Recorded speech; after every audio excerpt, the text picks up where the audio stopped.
One of the things he did was to sign the Helping Families Save Their Homes Act. One of the other things he did was to make sign the Home Affordable Act. At least he put forth that plan. The Republicans blocked it.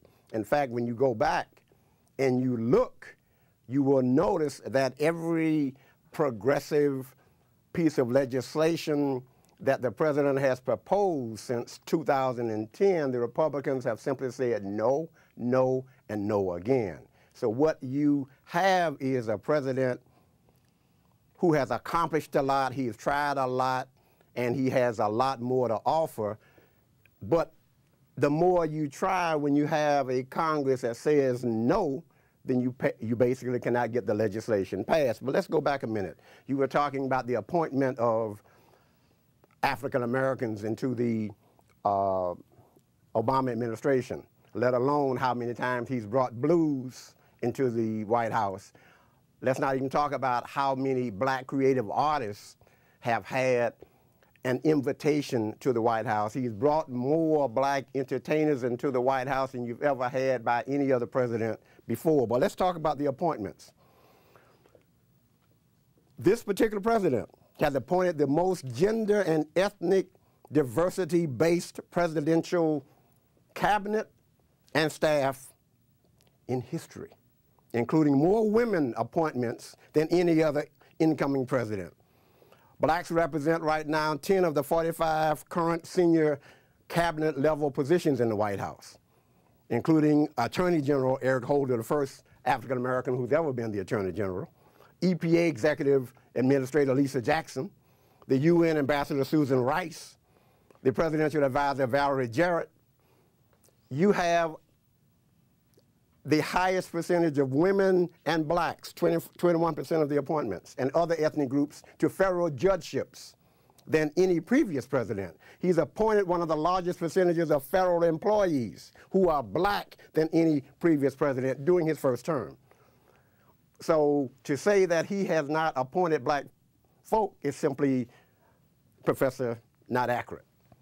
But he has been a champion for African Americans. What he has not done well, to go back to that particular question, is publicize what he has done well. He has not boasted.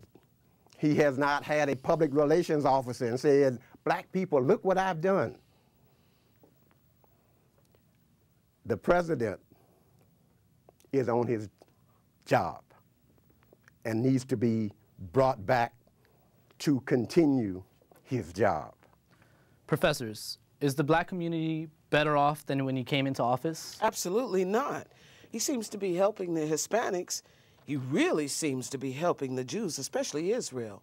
He really seems to be helping Wall Street, even though Wall Street continues to want more. But black Americans are over 15 to 16% unemployed under President Obama. That's higher than any president since the Great Depression in 1930s. We have more black homelessness, more black people in poverty, more black people in prison, more black people being foreclosed on than any other time in American history since the Great Depression. To quote Dr. Cornel West, the age of Obama has fallen tragically short of fulfilling Dr. King's prophetic legacy. Instead of articulating a radical democratic vision and fighting for homeowners, workers, and poor people in the form of mortgage relief, jobs and investment in education, infrastructure and housing, the Obama administration gave us bailouts for banks, record profits for Wall Street, and giant budget cuts on the backs of the most vulnerable among us. End of quote. As an old blues song said, I can do bad by myself. I don't need no help to starve to death. What he has done, really, to make things better for us, what has he done? What? I'm not seeing it. And you know for a fact, Dr. Horne, that you're not either. Professor, with all due respect, let's talk about how African Americans are better under the 3.5 years of the Obama administration's efforts than we were previously. And let's go back to that percentage about the 15.9, 16 percent of African Americans who are out of work, those between 18 on up.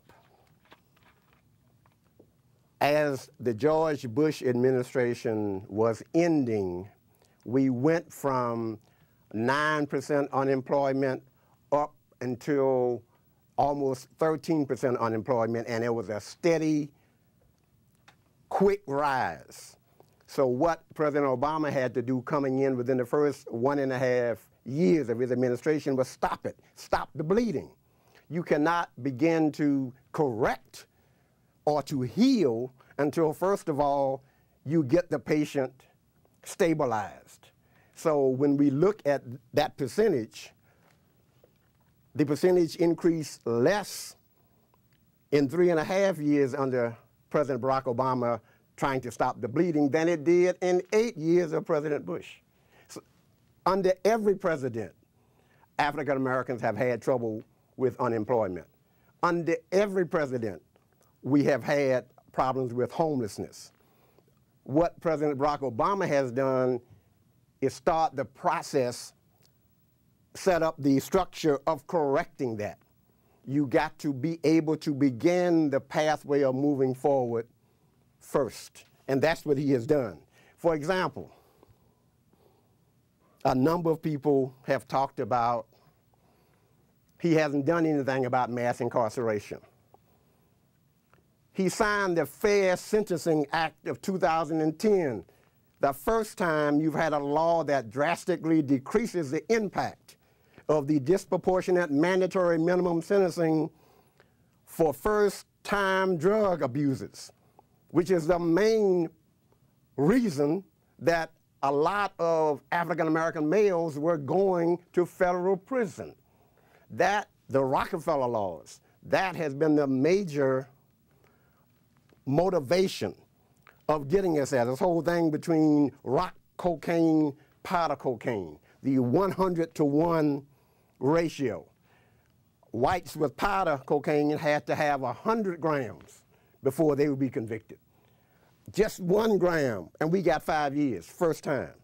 So he signed the Fair Sentencing Law of 2010 to begin to stop that. So now it's down to 18-to-1 and not 100-to-1.